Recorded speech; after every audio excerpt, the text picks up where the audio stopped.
Dear viewer, आज के इस लेक्चर में हम सीखने वाले हैं एक्सपोजर इफेक्ट के बारे में कि फोटोशॉप के अंदर हम दो पिक्चर्स को कंबाइन कैसे शो करवा सकते हैं।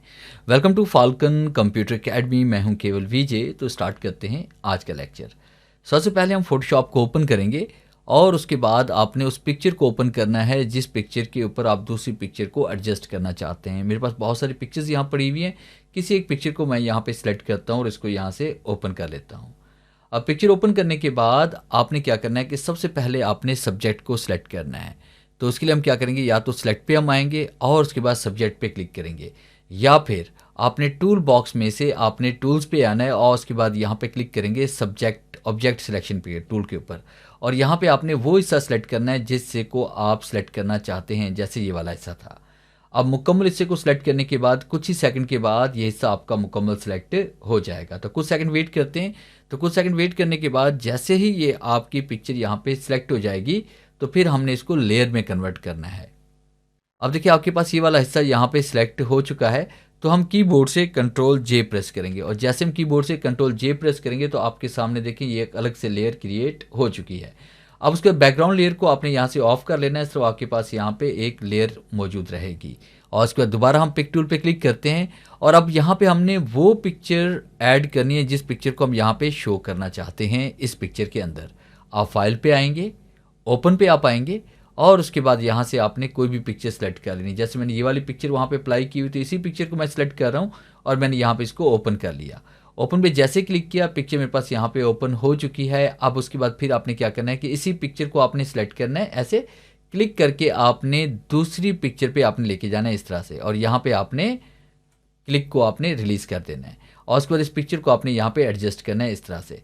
अब सेंटर वाले पॉइंट पे आप क्लिक करेंगे। जैसे हम सेंटर वाले पॉइंट पे यहाँ पे क्लिक करेंगे, जो बॉटम का सेंटर वाला पॉइंट है यहाँ पे, जैसे हम इसको क्लिक करेंगे तो पिक्चर चारों तरफ से एक साथ बड़ी होना शुरू हो जाएगी। तो इस तरह से आपने पिक्चर को सेट करना है और उसके बाद इसकी ऑपोसिटी आप यहाँ पे कम कर लेंगे, ये देखिए इस तरह से, ताकि पिक्चर आपको मुकम्मल यहाँ पे नजर आए। तो देखिए यहाँ पे आपने देखना है कि आप पिक्चर को कहाँ पे एडजस्ट करना चाहते हैं, टॉप पे करना चाहते हैं, बॉटम में करना चाहते हैं, किस जगह पे। जैसे मैं पिक्चर को यहाँ पे एडजस्ट करना चाहता हूँ और उसके फिर मैंने क्या किया, यहाँ पे इसकी ऑपोसिटी मैंने यहाँ पे 100% कर ली। 100% करने के बाद फिर मैंने क्या किया कि यहाँ पे ये जो मेरे पास ऊपर वाली जो लेयर है, टॉप लेयर जो पिक्चर नई आई है, आपने इसी के ऊपर राइट क्लिक करना है। राइट क्लिक करने के बाद यहाँ पे हम क्लिक करेंगे क्रिएट क्लिपिंग मास्किंग पे, और जैसे क्रिएट क्लिपिंग मास्क पे हम क्लिक करते हैं तो ये पिक्चर इसके अंदर एडजस्ट हो जाती है। फिर उसके बाद आपने लेयर के टैब में से आप यहाँ पे क्लिक करेंगे नॉर्मल में। नॉर्मल पे क्लिक करने के बाद आपने यहाँ पे क्लिक करना है स्क्रीन के ऊपर, और जैसे हम स्क्रीन पे क्लिक करेंगे तो पिक्चर इसके अंदर देखिए यहाँ पे एडजस्ट हो चुकी है। अब उसके बाद फिर हमने क्या करना है कि हमने यहाँ पे ब्रश टूल का यूज़ करना है। तो ब्रश टूल के लिए हमने क्या करना है कि हम यहाँ ब्रश टूल पे आएंगे और ब्रश टूल पे क्लिक करने के बाद फिर आपने ऊपर फ्लो जो है वो ज़रूरत के मुताबिक आप कम या ज़्यादा कर लेंगे, और उसकी ऑपोसिटी आप यहाँ पे 100% रखेंगे। और उसके बाद फिर आपने यहाँ पे स्मूथनेस भी अपनी मर्जी से आप यहाँ पे सेट कर सकते हैं। जैसे मैंने यहाँ पे इसमें कर ली 53%। और उसके बाद देखिए यहाँ पे क्लिक करते हैं। जैसे मैं क्लिक कर रहा हूँ तो देखिए यहाँ पे ये वाइट कलर आ रहा है। तो वाइट कलर यहाँ पे नहीं आना चाहिए, बल्कि यहाँ पे ओरिजिनल पिक्चर ही हमारे पास आनी चाहिए। तो उसके लिए हम क्या करेंगे, टूल बॉक्स पे आएंगे, इस कलर को एक्सचेंज करेंगे।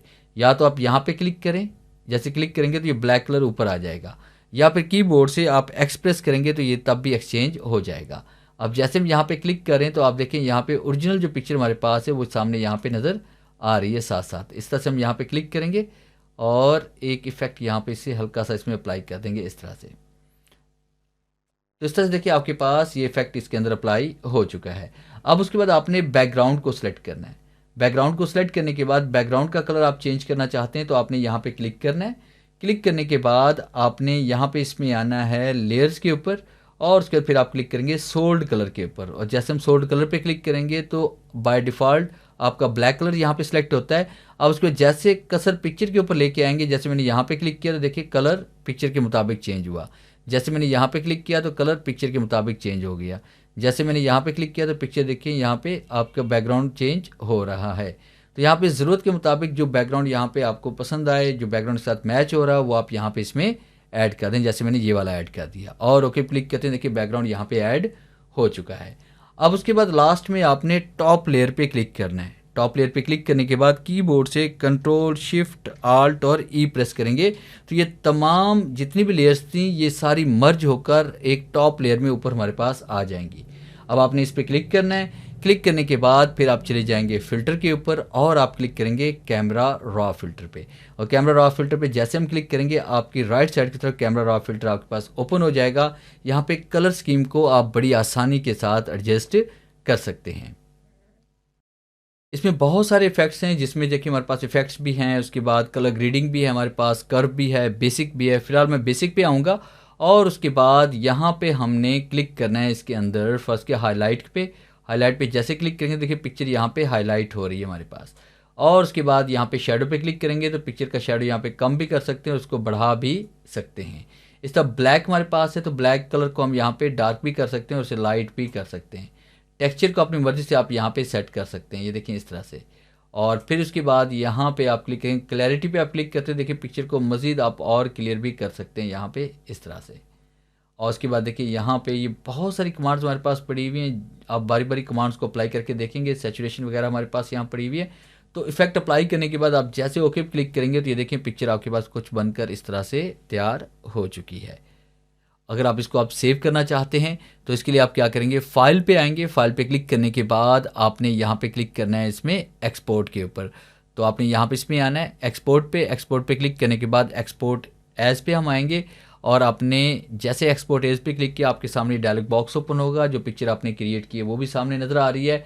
और उसके बाद आपने क्वालिटी लेवल को आपने यहाँ पे हाई कर लेना है। फॉर्मेट आप यहाँ पे जेपीजी या पीएनजी जो आपको चाहिए वो आप सेलेक्ट करेंगे। और उसके बाद फिर आपने क्या करना है कि जैसे हम एक्सपोर्ट पे क्लिक करेंगे तो आपके सामने देखिए यहाँ पे पाथ आपसे पूछा जाएगा कहाँ पे सेव करना चाह रहे हैं।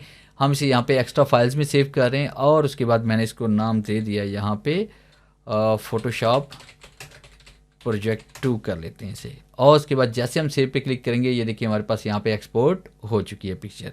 कीबोर्ड से विंडो ई प्रेस करता हूँ और उसके बाद यहाँ पे एक्स्ट्रा में हम चले जाते हैं और उसके बाद यहाँ पे हमारे पास पिक्चर बनकर तैयार हो चुकी है। तो पिक्चर कौन सी थी, ये वाली फोटोशॉप प्रोजेक्ट 2। जैसे डबल क्लिक करेंगे तो आप देखिए हमारे पास ये वाली पिक्चर बनकर तैयार हो चुकी है। आप कहीं पर भी हम इस पिक्चर को यूज़ कर सकते हैं। तो ये था मेरा आज का लेक्चर जिससे मैंने आपको पढ़ाया कि फ़ोटोशॉप के अंदर एक्सपोजर इफ़ेक्ट आप किस तरह से क्रिएट कर सकते हैं। उम्मीद है आज के इस लेक्चर में ज़रूर कुछ नया सीखने को मिला होगा। वीडियो अच्छी लगी है तो इसे लाइक कीजिए और अपने दोस्तों के साथ शेयर कीजिए। मिलते हैं हम नेक्स्ट लेक्चर में, तब तक के लिए गुड बाय।